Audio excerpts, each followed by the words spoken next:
एक ऐसा आर्टिस्ट जिसकी पेंटिंग्स बेशकीमती धरोहर है। लियोनार्डो ने दुनिया की कुछ सबसे यादगार पेंटिंग्स बनाई। Mona Lisa, the Last Supper, lady with the mine. एक जीनियस जिसकी खोजें अपने वक्त से कहीं आगे की थी। उन्होंने टैंक्स और हेलीकॉप्टर्स बनाने की रूपरेखा बना ली थी और कई ऐसी चीजों की भी जिन्हें हम आज अपनी जिंदगी में हकीकत बनते देख रहे हैं। लेकिन बहुत से लोग ये भी मानते हैं कि लियोनार्डो दा विंची को परग्रहियों से प्रेरणा मिल रही थी। उनकी हर पेंटिंग में कोई ना कोई गहरा राज छिपा है और उनके जरिए हम ब्रह्मांड के रहस्यों को समझ सकते हैं। दा विंची हमें ये बताना चाहते थे कि ये एक ऐसी उन्नत बुद्धिमान दुनिया है जो हमारी दुनिया को चलाती है। वो कौन थे? वो पीछे क्या छोड़ गए? वो क्यों आए थे? वो कहां चले गए? क्या वो वापस आएंगे?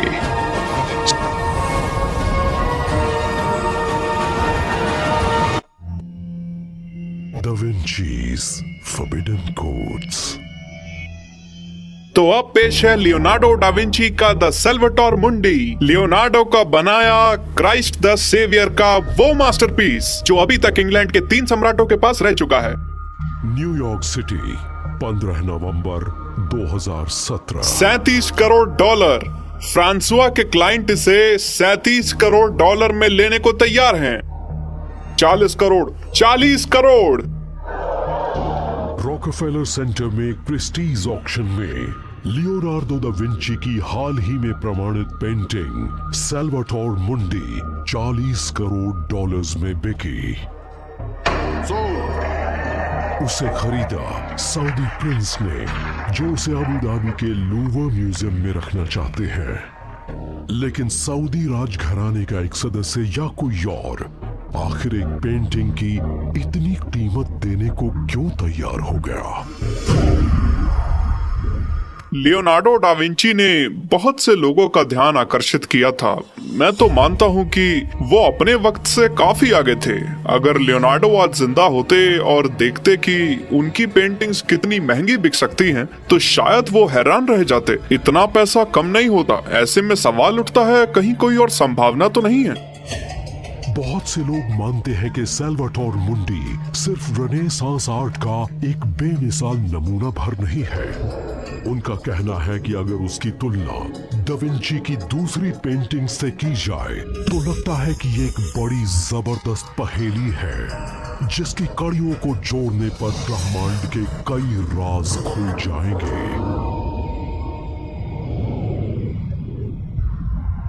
15 अप्रैल 1452 लियोनार्डो डिसेर पिएरो दा विंची, एक सामन और उसकी नौकरानी की नाजायज औलाद का जन्म विंची, इटली में हुआ। अगर किसी बच्चे को उसके बाप का नाम नहीं मिलता तो उसका लास्ट नेम उसके शहर का नाम बन जाता था। शायद इसी वजह से भी उन्हें आगे बढ़ने का हौसला मिला। वो जानते थे कि उन्हें किसी खानदान का नाम नहीं मिला है, इसीलिए वो आधिकारिक रूप से समाज से भी अलग रहे। वो अपनी मर्जी से कुछ भी सोचने को आजाद थे। जब वो एक टीनेजर थे तब लियोनार्डो करीब के फ्लोरेंस शहर में बस गए, जो उस वक्त सांस्कृतिक गतिविधियों का केंद्र था, जहां क्लासिकल रेनेसांस या पुनर्जागरण की आहट सबसे पहले सुनाई दी। रेनेसांस असल में नए नए आइडियाज, तरीकों और लोगों के अलग अलग इंटरेस्ट का नया जीवन था, जिसके सहारे लोगों ने न सिर्फ पुरानी बातों को बल्कि नए आइडियाज को भी बिल्कुल अलग तरह से परिभाषित किया और इसमें उस समय की संस्कृति को एक बिल्कुल नया रूप दिया था।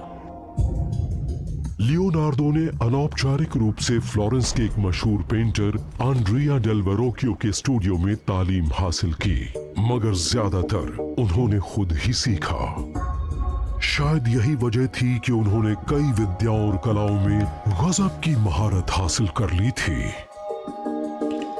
दा विंची उस वक्त भी अपने समय से काफी आगे थे जब वो इस दुनिया में थे। उन्होंने टैंक्स और हेलीकॉप्टर्स बनाने की रूपरेखा बना ली थी। और कई ऐसी चीजों की भी जिन्हें हम आज अपनी जिंदगी में हकीकत बनते देख रहे हैं। मार्च 2018 में लेखक और ancient astronaut theorist William Henry खुद फ्लोरेंस गए और रेनेसांस के उस दिग्गज के बारे में जानकारी हासिल की। वो अपनी आंखों से ये देखना चाहते थे कि क्या इस बात में वाकई दम है कि दा विंची ने अपनी पेंटिंग्स में कोई गुप्त संदेश छिपाए थे। शहर के केंद्र में बने पिएज़्ज़ाले माइकलएंजेलो में हेनरी की मुलाकात डॉक्टर माइकल क्वॉकलस्टेन से हुई, जिनकी जिंदगी का मकसद है लियोनार्डो दा विंची से जुड़ी हर बात का पता लगाना। मैं आज लियोनार्डो के घर फ्लोरेंस आकर बड़ा खुश हूँ कि हाँ, आसपास वही सब नजर आता है जो हमें लियोनार्डो की पेंटिंग्स में दिखता है। बिल्कुल सही कहा, उन्हें उन पहाड़ियों से, उन पेड़ों से प्रेरणा मिलती थी। आज से 500 साल पहले फ्लोरेंस काफी छोटा शहर था। हाँ, तब आनो के आगे जाते ही पोंटे वेक्यू नजर आने लगता। लियोनार्डो हमेशा कुदरत की गोद में बैठकर पानी गिरने की आवाज सुनते, पानी की मूवमेंट देखकर परिंदों की स्टडी करते। लियोनार्डो ने क्रिएटिविटी को जिस बेमिसाल बुलंदी पर पहुंचाया था, उसके बारे में तो हम सोच नहीं सकते हैं। आज हमारे लिए उनकी क्या विरासत है? क्या वो बहुत ज्यादा है या बहुत कम? हमारे पास उनकी दर्जनों पेंटिंग्स हैं, उनमें से कुछ अधूरी हैं और कुछ पेंटिंग्स तो बहुत बुरी हालत में हैं। पर हमारे पास उनके नोटबुक्स हैं, उनकी मैन्युस्क्रिप्ट्स हैं। ये सभी लेख उनके दिमाग के नक्शे हैं। वाह, आप तो खुद भी उनकी नोटबुक्स की खोज करते रहते हैं और अपनी जिंदगी इसी में लगा दी है। आज भी जारी है, ये मेरी जिंदगी भर की मेहनत है। लेकिन एक तरफ जहां लियोनार्डो को एक जीनियस की तरह सराहा गया, वहीं रोमन कैथोलिक चर्च उन पर पैनी नजर रखे हुए था। उस वक्त चर्च का दबदबा इटली ही नहीं बल्कि पूरी दुनिया पर था। रेनेसांस के वक्त एंशिएंट डॉक्यूमेंट्स की खोज फिर से की जा रही थी, उन डॉक्यूमेंट्स की जिन्हें रोमन साम्राज्य के पतन के बाद मठों में रख दिया गया था। इन नई खोजों की वजह से नए विचार भी आने लगे थे और तब प्लेटो, एरिस्टोटल और गेलन जैसे पुराने विचारकों की बात पर नए सिरे से विचार होने लगा। मगर ये नई सोच क्रिश्चियनिटी के साथ तालमेल नहीं बना पा रही थी, इसीलिए लियोनार्डो को हमेशा किसी न किसी बात पर उलझना ही पड़ता। उनके इसी प्राचीन ज्ञान की वजह से बहुत से विद्वान और कई एंशिएंट एस्ट्रोनॉट थ्योरिस्ट मानते हैं कि दा विंची वैसे तो ईसाई थे, लेकिन वो दूसरी आध्यात्मिक फिलॉसफीज को भी खुले दिल से स्वीकार करते थे। और अगर ये बात दुनिया पर जाहिर होती तो उन्हें भी कैथोलिक चर्च की सख्त तालीम के खिलाफ मान लिया जाता और धर्म का विरोधी घोषित कर दिया जाता। इस बात में शक नहीं है कि लियोनार्डो उस खुफिया ज्ञान के बारे में जानते थे। लियोनार्डो आज के लोगों की तरह नहीं सोचा करते, आज के नास्तिकों की तरह। लियोनार्डो भी नास्तिक थे। वो जिस चीज पर आस्था रखा करते थे वो मुख्य धारा के धर्म से बिल्कुल अलग था, इसलिए बेहद खतरनाक भी था। फ्लोरेंस, इटली, साल 2002। यहाँ इंफ्रारेड डायग्नोस्टिक टेक्निक्स की मदद से डॉक्टर मॉरिज़ियो सैकरिनी ने पता लगाया कि दा विंची की ड्राइंग्स के नीचे भी कुछ है। एक शुरुआती स्केच जिसे लियोनार्डो दा विंची ने अपनी अधूरी पेंटिंग एडोरेशन ऑफ द मैजाई के लिए बनाया था। 1481 में बनी ये पेंटिंग बाइबल की उस कहानी को दर्शाती है जिसमें 3 बुद्धिमान लोग नवजात ईसा से मिलने बेथलेहम आते हैं। लेकिन उसे आज की नई टेक्नोलॉजी के जरिए देखने पर पता चलता है कि लियोनार्डो के मूल स्केच में कई ऐसी बारीकियां हैं जिन्हें सामान्य तौर पर नहीं देखा जा सकता। जब मैंने पहली बार इंफ्रारेड कैमरा उसके ऊपर लगाया और एडोरेशन को देखा तो ऐसा लगा कि मुझे किसी पेंटिंग पर लियोनार्डो की सबसे अच्छी क्रिएटिविटी नजर आ रही है और विज्ञान की मदद से हम पीछे भी जा सकते हैं जैसे किसी टाइम मशीन में हो। मुझे उसमें दर्जनों आकृतियां नजर आई, लड़ते घोड़े, कुदरत की खूबसूरती और आर्किटेक्चर। मैं अपनी आंखों से वो सब नहीं देख सकता था क्योंकि वो चीजें पेंट की एक ब्राउनिश मोनोक्रोम परत से ढकी थी, और मुझे बाद में एहसास हुआ कि वो परत लियोनार्डो ने नहीं बनाई थी। उसके ऊपर के बाएं हिस्से के बैकग्राउंड में आप देख सकते हैं कि कई लोग बड़े निराश से किसी देवालय के खंडहर की सीढ़ियों पर बैठे हैं, और जब मैं कैमरा उस जगह पर ले गया तो मुझे एक बिल्कुल अलग सीन नजर आया। उसके ऊपर जो डिटेल बनी थी वो किसी पैगम देवालय की थी, और वो खंडहर बन चुके क्रिश्चियन चर्च के ऊपर बनी थी। रेनेसांस काल में ये बात बहुत बड़ी मुसीबत खड़ी कर सकती थी, क्योंकि तब क्रिश्चियन ही इकलौता और असली धर्म माना जाता था। दा विंची के मूल स्केच की और करीब से जांच करने पर पता लगा कि वो किसी देवालय का खंडहर नहीं था, बल्कि आर्टिस्ट उस नजारे को दिखा रहा था जिसमें मिस्र के एक देवालय को फिर से बनाया जा रहा था। सबसे खास बात यह थी कि उसके एक स्तंभ पर कमल का फूल बना था, जिसे प्राचीन मिस्र में फ्लावर ऑफ लाइफ कहते हैं। जीवन देने वाला फूल, फ्लावर ऑफ लाइफ, इस बात का संकेत था कि ब्रह्मांड की रचना कैसे हुई थी। ब्रह्मांड की हर चीज जियोमेट्रिक है। सीक्रेट ज्योमेट्री सबूत है कि उसके पीछे काफी बुद्धि का इस्तेमाल हुआ था। बहुत से रहस्यवादी तो उसे एडवांस सुपर कॉन्शियसनेस का प्रतीक मानते हैं, एक ऐसा तरीका जिसके जरिए परग्रहियों के ज्ञान से जुड़ा जा सकता था। दा विंची के बारे में हम इतना तो कह ही सकते हैं कि वो इस बात के दीवाने थे, और शायद दा विंची ने जीवन के फूल से जुड़ी तमाम खगोलीय शक्तियों के राज जान लिए थे। खगोलीय राज, सेक्रेट ज्योमेट्री।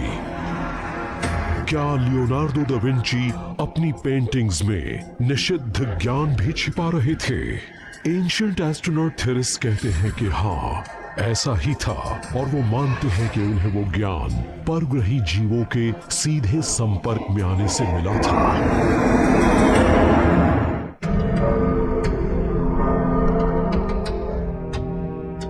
एक जीनियस कहे जाने वाले लियोनार्डो दा विंची का जीवन रेनेसांस काल के किसी भी कलाकार के जीवन से कहीं ज्यादा व्यापक ढंग से रिकॉर्ड किया गया था। दा विंची एक इतनी मशहूर हस्ती थे कि उनकी जिंदगी को काफी तफसील से डॉक्यूमेंट किया गया, लेकिन बड़ी दिलचस्प बात यह है कि उनकी जिंदगी के 2 साल गायब हैं। ऐसा लगता है कि वो 2 साल तक इस दुनिया से ही गायब हो गए थे। रेनेसांस काल के किसी भी कलाकार के जीवन से कहीं ज्यादा व्यापक ढंग से रिकॉर्ड किया गया था। दा विंची एक इतनी मशहूर हस्ती थे कि उनकी जिंदगी को काफी तफसील से डॉक्यूमेंट किया गया, लेकिन बड़ी दिलचस्प बात यह है कि उनकी जिंदगी के 2 साल गायब हैं। ऐसा लगता है कि वो 2 साल तक इस दुनिया से ही गायब हो गए थे। 1476 से लेकर 1478 तक लियोनार्डो दा विंची की गतिविधियों का कहीं कोई जिक्र नहीं मिलता।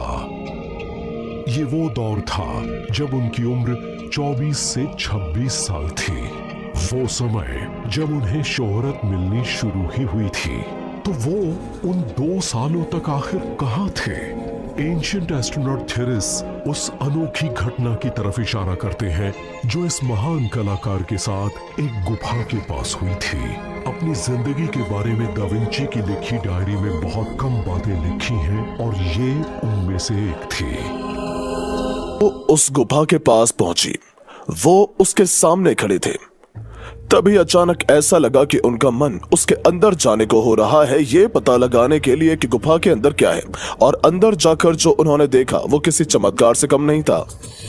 हम ये नहीं जानते कि गुफा के अंदर उनके साथ क्या हुआ था, मगर संभव है कि उसके अंदर लियोनार्डो दा विंची को असल में कुछ परग्रही मिले और उन्होंने उन्हें कुछ जानकारी दी। और शायद उसी ज्ञान से लियोनार्डो दा विंची उतने महान जीनियस बन पाए। मैं ये तो नहीं कह सकता कि लियोनार्डो डा विंची किसी और दुनिया में गए थे, मगर मुझे ऐसा लगता है कि उन्होंने या तो सपने में एक नए डायमेंशन को देखा था, या वो वहां गए थे जहां वो हमारे भविष्य को देख सकते थे। हम जिन्हें जीनियस मानते हैं, जैसे कि लियोनार्डो दा विंची, उन सभी ने उन कोड्स को समझ लिया था जो असल में उन्हें बहुत ऊंचे स्तर की सच्चाई से मिले थे, और उन्होंने इनका इस्तेमाल अपनी कला, अपनी खोज वगैरह में भी किया था ताकि वो दुनिया बदल सकें जिसमें हम रहते हैं। कई दूसरे आर्टिस्ट की तरह लियोनार्डो दा विंची को रेशियोज और प्रोपोर्शंस को मापना नहीं पड़ता था, वो उन्हें खुद ब खुद पता लग जाते थे। वो किसी ऐसी शक्ति का इस्तेमाल करते थे जो उन्हें वो ज्ञान और जानकारी दिया करते थे, जैसा कि प्राचीन संस्कृतियों में होता था। एंशिएंट एस्ट्रोनॉट थ्योरिस्ट मानते हैं कि लियोनार्डो के परग्रहियों से जुड़े होने के कुछ और सबूत हमें उनकी एक और बड़ी ही अनोखी painting the virgin of the rocks की जांच से मिल सकते हैं। वर्जिन ऑफ द रॉक्स इस बात की मिसाल है कि लियोनार्डो कुछ खास तकनीकों का इस्तेमाल करते, जैसे स्फुमाटो, जिससे हैजी ऑरा बनता। हम उसमें देख सकते थे कि आकृतियां एक साए में स्पॉटलाइट में आती, जबकि ये काम उस जमाने में दूसरे आर्टिस्ट नहीं करते। मार्च 2018 में लेखक और रिसर्चर विलियम हेनरी लंदन के बाहरी इलाके में गए और वहां दा विंची एक्सपर्ट लिन पिकनेट से मिले, जिनसे उन्होंने दा विंची की अनोखी कला के बारे में जाना। मैं अभी अभी नेशनल गैलरी से आया हूँ और मैंने वहाँ वर्जिन ऑफ द रॉक्स को देखा है। जब हम उसे देखते हैं तो उसकी तरफ आकर्षित हो जाते हैं।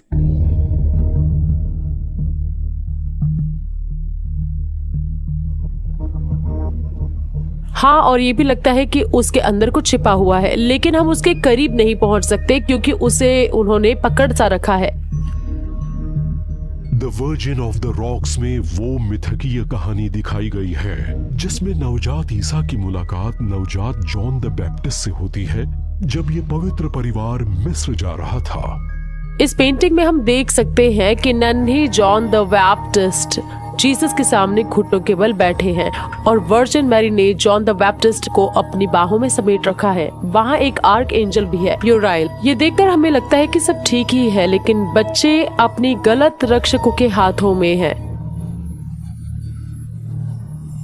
हम तो यही मानते हैं कि नन्हे जीसस को अपनी माँ के साथ होना चाहिए था, और ये भी माना जाता है कि यूराइल असल में जॉन द बैप्टिस्ट के रक्षक थे। यूराइल की कहानी भी काफी लंबी है। उन्होंने ही नोवा को बाढ़ के बारे में बताया था। उन्हें ज्ञान का आर्कएंजल माना जाता है। हाँ, ज्ञान का। और यहाँ ये बात ध्यान देने वाली है, एक खगोलीय जीव जो बिल्कुल स्वर्ग से आया था। हिब्रू बाइबल में एक लुप्त अध्याय है, बुक ऑफ इनॉक, जिसके मुताबिक आर्कएंजल यूरियल ने ही नोआ के पितामह इनॉक को आसमान से भेजा था, जहां उन्हें ब्रह्मांड के रहस्यों की जानकारी दी गई थी। तो क्या दा विंची को बाइबल के इस खोए हुए या कईयों के मुताबिक निषिद्ध अध्याय के बारे में पता था? और क्या इसी वजह से उन्होंने जानबूझकर यूरियल को इसमें शामिल किया ताकि वो हमें अपने अद्भुत ज्ञान के परग्रही स्रोत का गुप्त संदेश दे सके? और जैसा आप कह रहे हैं, उस पेंटिंग में पोर्टल जैसा भी कुछ है। हमने एक बड़े शब्द पर ध्यान नहीं दिया था, वो शब्द है पोर्टल। और इससे तो यही लगता है कि ये पेंटिंग एक तरह का पोर्टल थी जिसमें वो हमें ले जाना चाहते थे, क्योंकि वहाँ कुछ बड़ा ही खास हो रहा था। शायद इससे ये पता लगता है कि वो किसी और दुनिया का हमारे सपनों का सीन था। वो इस दुनिया और दूसरी दुनिया के बीच का पर्दा है। अपनी painting the virgin of the rocks में क्या लियोनार्डो दा विंची ने जानबूझकर ऐसे सुराग डाले हैं जो उनके हिसाब से भविष्य की पीढ़ियों के लिए थे? ऐसे सुराग जिनसे उनकी इस सोच का पता लगता था कि इंसान का ज्यादातर ज्ञान मूल रूप से परग्रही है। लियोनार्डो अपनी पेंटिंग्स में बैकग्राउंड्स का भी उतना ही ध्यान रखते जितना फोरग्राउंड्स उनकी आकृतियों का। और वर्जिन ऑफ द रॉक्स में ध्यान देने वाली बात एक ये है कि उसमें एक बड़ा ही अजीब सा डरावना और ड्रामेटिक कैवन है जो उन आकृतियों के बैकड्रॉप में है। और हाँ, उससे पहले इस तरह की आकृतियों को कभी ऐसे किसी जगह पर नहीं दिखाया गया था। तो क्या लियोनार्डो ने जानबूझकर इस दृश्य को एक गुफा के मुहाने पर बनाया ताकि वो उस पेंटिंग को गुफा में हुए अपने पुराने अनुभव के साथ जोड़ सके? और जीसस को आर्कएंजल यूरियल के साथ दिखाकर वो ये तो नहीं बताना चाहते थे कि आर्कएंजल भी परग्रही जीव हैं। जी ने जिस तरह से आर्कएंजल यूरियल को अपनी पेंटिंग्स में शामिल किया, उससे तो यही लगता है कि लियोनार्डो का शायद आर्कएंजल यूरियल से सामना हुआ था और उन्होंने ही उनसे कहा था कि मानव सभ्यता का भविष्य क्या होगा। क्या लियोनार्डो दा विंची की 15 पेंटिंग्स को देखकर ये कहा जा सकता है कि उन सभी में इस बात के सबूत छिपे हैं कि दा विंची को उस रहस्यमय या निषिद्ध ज्ञान की जानकारी थी? और अगर ऐसा था तो क्या उनमें कुछ ऐसे सुराग भी छिपे हो सकते हैं जिनसे ये पता लग सके कि उनमें सिर्फ दा विंची की निजी सोच ही नहीं बल्कि वो संदेश भी छिपा है जो वो हम सबको देना चाहते थे?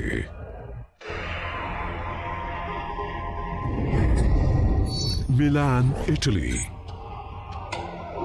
सेंटा मरिया डेला ग्राज़िए मोनेस्ट्री में लियोनार्डो दा विंची की एक बेमिसाल पेंटिंग रखी है, द लास्ट सपर। ये शानदार म्यूरल 15 फुट से ज्यादा ऊंचा और करीब 29 फुट चौड़ा है। ये बाइबल की उस घटना को दर्शाती है जिसमें जीसस अपने शिष्यों से कहते हैं कि उनमें से कोई एक उनको धोखा देगा। ये बड़ी ही अहम घटना थी। उनके इस बात से उनके शिष्य बड़े हैरान थे, कुछ तो डर भी गए थे। जैसा कि आप देख सकते हैं, बाईं तरफ है सेंट बार्थोलोम्यो जो शायद कूद से पड़े थे और टेबल पर हाथ मारकर सदमे से हालत में जीसस की तरफ झुक गए। जीसस के बाद बीच में तीसरे हैं सेंट फिलिप जो बड़े गहरे सदमे में लग रहे हैं। लास्ट सपर में सबसे दिलचस्प बात यह है कि इसे देखकर लगता है कि वक्त थम सा गया था। अगर आप ये मान लें कि आपके पास एक रिमोट कंट्रोल था और आपने उस सीन को पॉज कर दिया तो उसे अनपॉज करने पर ठीक यही होता। लेकिन उस फ्रोजन मोमेंट में आप उसमें दिख रहे लोगों के एक्शंस और रिएक्शंस को देख सकते हैं। बहुत से रिसर्चर्स और एंशिएंट एस्ट्रोनॉट थियरिस्ट मानते हैं कि लियोनार्डो की दूसरी पेंटिंग्स की तरह इस पेंटिंग में भी कुछ छिपे हुए संदेश हैं। टेम्पलर रेवोल्यूशन लिखते समय मैंने लास्ट सपर को देखा तो मुझे लगा कि क्या जीसस के पास एक औरत बैठी है? जीसस की दाईं तरफ जिस शख्स की तस्वीर है उसे बड़े लंबे समय तक लोग उनका शिष्य जॉन मानते रहे, लेकिन पेंटिंग के दूसरे किरदारों के मुकाबले ये किरदार औरतों जैसा ज्यादा लग रहा था। अपनी ही ट्रीटिस ऑन पेंटिंग में लियोनार्डो ने लिखा है कि किसी भी पेंटिंग में औरत को जब भी दिखाएं तो उसका चेहरा नीचे की तरफ हो और वो एक तरफ थोड़ी झुकी हो। अगर आप इसे देखें तो जीसस टेबल के बीच में बैठे हैं और उनके पास एक औरत बैठी है जो एक तरफ झुकी हुई है और जीसस के साथ वो एक बड़ा सा एम शेप बना रही हैं जिससे लगता है वो शायद मैरी मैगडलीन थी। बाइबल के न्यू टेस्टामेंट में मैरी मैगडलेन को जीसस का शिष्य बताया गया है और माना जाता है कि उन्होंने जीसस को सलीब पर चढ़ते हुए और उन्हें कब्र से वापस आते हुए देखा था, मगर इसका जिक्र नहीं मिलता कि वो द लास्ट सपर में शामिल थीं। अगर ये बात सही है तो लियोनार्डो ने उन्हें अपनी पेंटिंग में क्यों दिखाया है? क्या उन्हें इस बात का पता था कि जीसस और मैरी मैगडलेन का असली रिश्ता क्या है? ऐसा लगता है लियोनार्डो ये दिखाना चाहते थे कि मैरी मैगडलीन जीसस के बहुत ही ज्यादा करीब थी।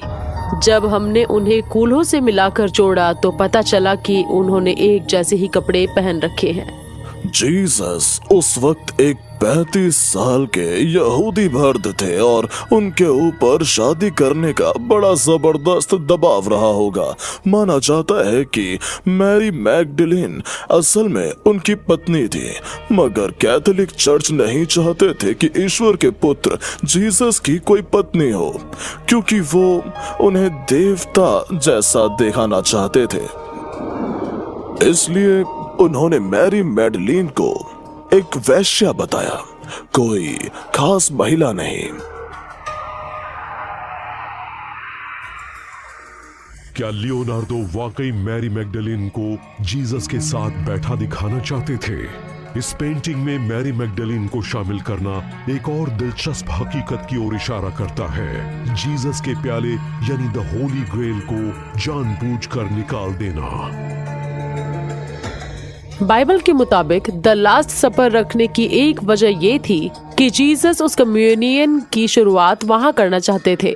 उनके खून को टेबल पर रखी वाइन के जरिए दिखाया गया है और सलीब पर उनके टूटे शरीर को टेबल पर रखी टूटी हुई ब्रेड के जरिए, मगर वहां कोई बड़ा ग्लास नहीं रखा, ना ही जीसस के सामने वाइन का कोई और ग्लास रखा है, जो अपने आप में बहुत बड़ी बात है। उस मिथक के मुताबिक द होली ग्रेल में जादुई जीवन देने वाली खूबियां थीं, मगर बहुत से लोग मानते हैं कि असली ग्रेल का कोई वजूद ही नहीं था। उनके मुताबिक वो एक प्रतीक था जो जीसस की दिव्यता को दर्शाता था। बहुत से लोग मानते हैं कि होली ग्रेल असल में मैरी मैगडलीन का शरीर था, उस वक्त का जब उनके गर्भ में उनका और जीसस का बच्चा पल रहा था। वो लोक कथाओं की देवी है। ग्रेल असल में कोक थी और असली रहस्य, सच्ची पवित्र कहानी तो है जन्म। इंसान का जन्म भी तो एक चमत्कार ही तो है। मैरी मैगडलीन कई मान्यताओं के मुताबिक असल में जीसस की पत्नी थी और माना जाता है कि वो मां बनने वाली थी। वो बच्चे भी बड़े खास थे और उनमें एक बिल्कुल नए किस्म का डीएनए था, जिससे पृथ्वी पर एक नए किस्म के इंसान का जन्म हुआ, और असल में वही था होली ग्रेल। तो क्या लियोनार्डो दा विंची के पास वाकई परग्रही ज्ञान था? क्या वो इंसान की उत्पत्ति के बारे में जानते थे और उसे ही उन्होंने अपनी पेंटिंग्स में गुप्त संदेशों के रूप में डाला था? एंशिएंट एस्ट्रोनॉट थ्योरिस्ट कहते हैं कि ऐसा ही था, और वो ये भी मानते हैं कि उनकी पेंटिंग द लास्ट सपर तो एक और बड़ा ही अहम कोड है, जिसका अनुवाद करने पर हम सीधे सीधे अपने परग्रही पूर्वजों से बात कर सकते हैं। लेचे, इटली, 2003।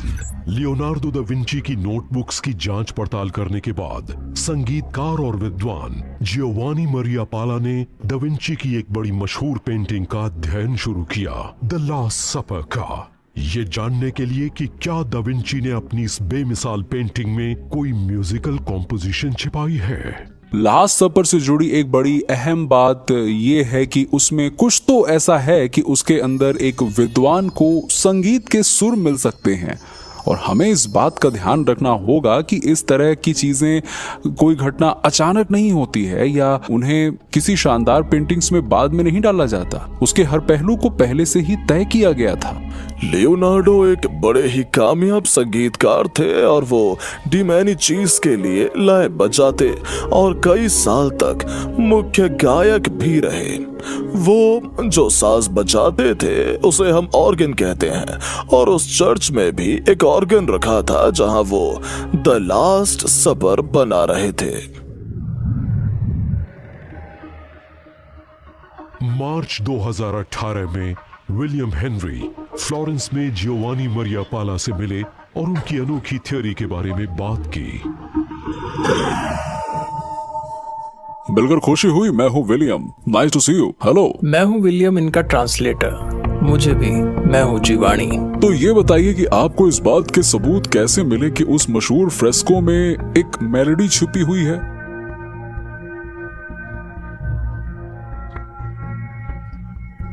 सबसे पहले जिस चीज ने मेरा ध्यान आकर्षित किया वो था इस होली मेस का टेबल क्लॉथ। यहाँ पर कुछ वर्टिकल लाइंस हैं और उसके साथ साथ कुछ हॉरिजॉन्टल लाइंस भी हैं जो बड़ी खास हैं। एक संगीतकार के नाते मेरे दिमाग में उन हॉरिजॉन्स लाइन को देखकर सबसे पहले यही आया कि वो एक म्यूजिकल पेंटाग्राम है। अच्छा, क्या म्यूजिकल पेंटाग्राम भी वही होता है जिसे आज हम म्यूजिक की शीट कहते हैं? हाँ बिल्कुल, आपने सही कहा। आपने उस मेलोडी को साकार कैसे किया?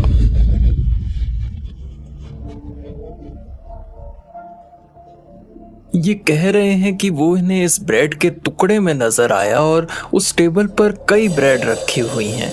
इनका कहना है कि वो ब्रेड ही संगीत के सुर थे।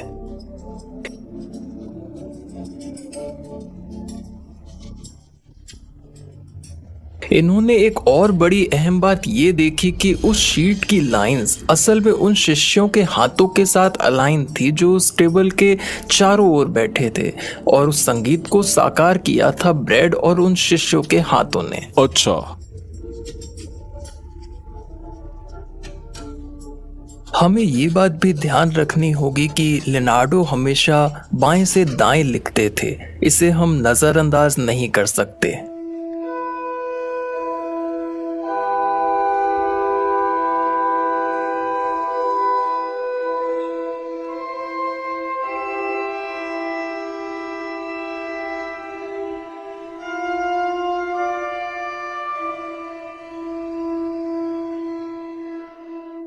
हर सुर में एक अलग तरह का वाइब्रेशन है। मुझे इसकी वजह यही लगती है कि लियोनार्डो ने हर एक सुर को बड़ी बारीकी से गढ़ा था, और उससे न सिर्फ उनकी painting the last super he highlight हो रही है, बल्कि उन्हें कुछ और भी मिल रहा था, कुछ बड़ा ही रहस्यमय और गहरा। अगर मैं सच कहूँ तो वो वाइब्रेशन इंसान के दिल में उतर जाता। काफी लोग कहते हैं कि ध्यान, मंत्रों के उच्चारण और वाइब्रेशन के जरिए आप ज्ञान की उस दुनिया में पहुंच सकते हैं, और ज्ञान की वो दुनिया अंतहीन है। आवाज में न सिर्फ इतनी शक्ति होती है कि वो हर तरह की घटनाओं को अंजाम दे सके, बल्कि ये शक्ति भी होती है कि उस खास घटना के बारे में कोई क्या सोचेगा। हिंदू और बौद्ध धर्मों के अलावा जैन धर्म और सिख धर्म में भी कई ऐसे मंत्र हैं जो कि कुछ खास देवताओं से जुड़े हुए हैं, और उन मंत्रों का इस्तेमाल ना सिर्फ उन देवताओं से जुड़ने के लिए किया जाता है, बल्कि उन्हें अपनी मदद के लिए बुलाने में भी होता है। माना जाता है कि हार्मोनिक साउंड्स या संगीत के जरिए परग्रहियों से बात करने की इसी सोच के आधार पर नासा ने 1977 में अपना वॉयेजर प्रोग्राम शुरू किया था। पहले यह सोचा गया कि 2 रोबोट्स पृथ्वी जैसे दूसरे ग्रहों से जानकारी जमा करके वापस पृथ्वी पर भेजेंगे। फिर वॉयेजर 1 और 2 में बड़े गोल्डन डिस्क्स लगाए गए जिनमें तरह तरह की तस्वीरें और आवाज रिकॉर्ड की गई थी। इन तमाम चीजों के बारे में सोचा था एस्ट्रोनॉमर कार्ल सेगन ने, जो स्पेस आर्टिस्ट और साइंस जर्नलिस्ट जॉन लॉम्बर्ग के साथ काम करते थे।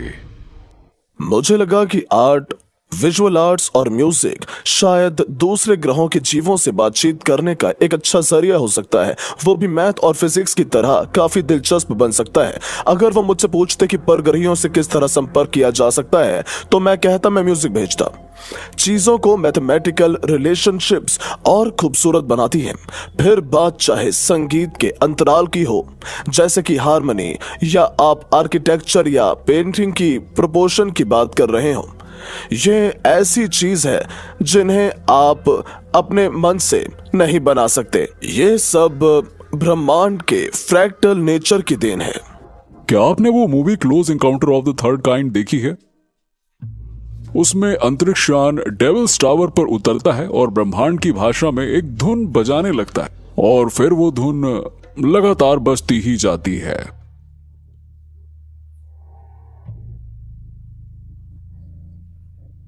वो मेलोडी शुरू होती है ई से और ई पर खत्म भी होती है, और उसे दोहराया भी जा सकता है जितनी बार भी आप चाहें।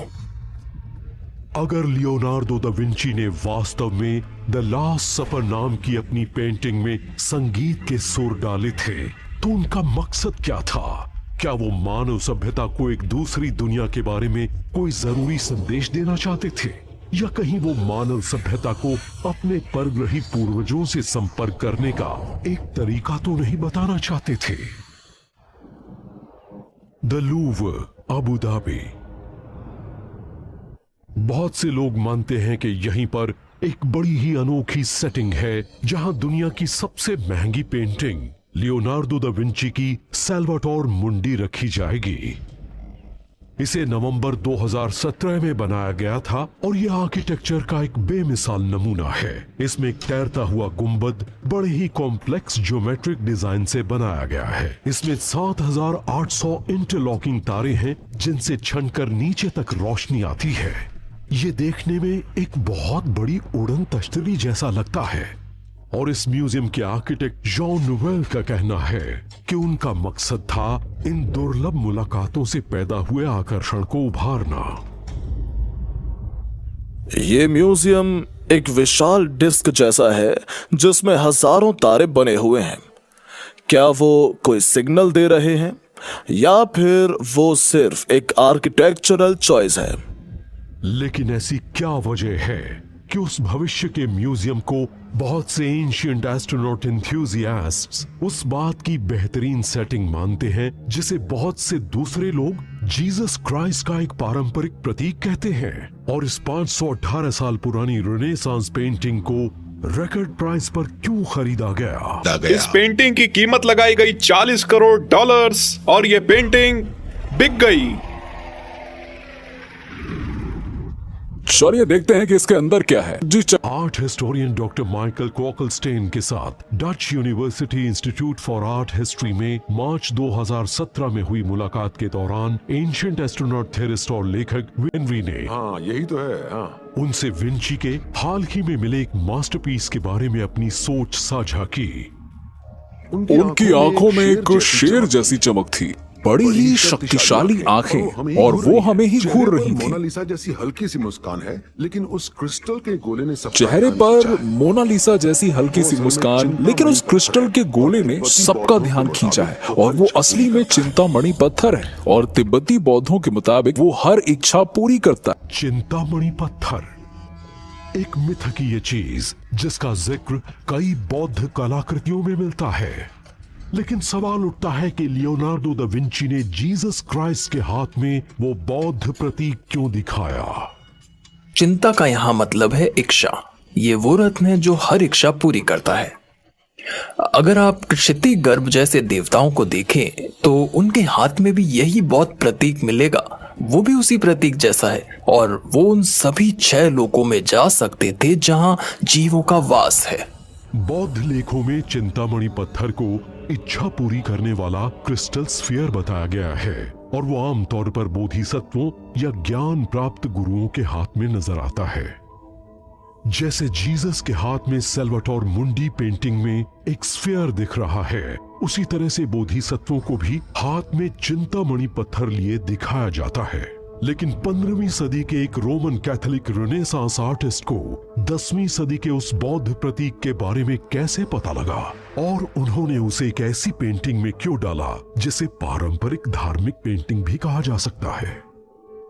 विलियम हेनरी मानते हैं कि इस सवाल का जवाब 3 छोटे छोटे लेकिन बड़े ही अहम सफेद डॉट्स या सितारों से मिल सकता है जो उस गोले के अंदर घूमते हैं। उस गोले के अंदर 3 डॉट्स हैं जो ओरायन के 3 तारों का प्रतीक है और वो इस बात का सबूत भी है कि वो एक खगोलीय संपर्क बनाना चाहते थे।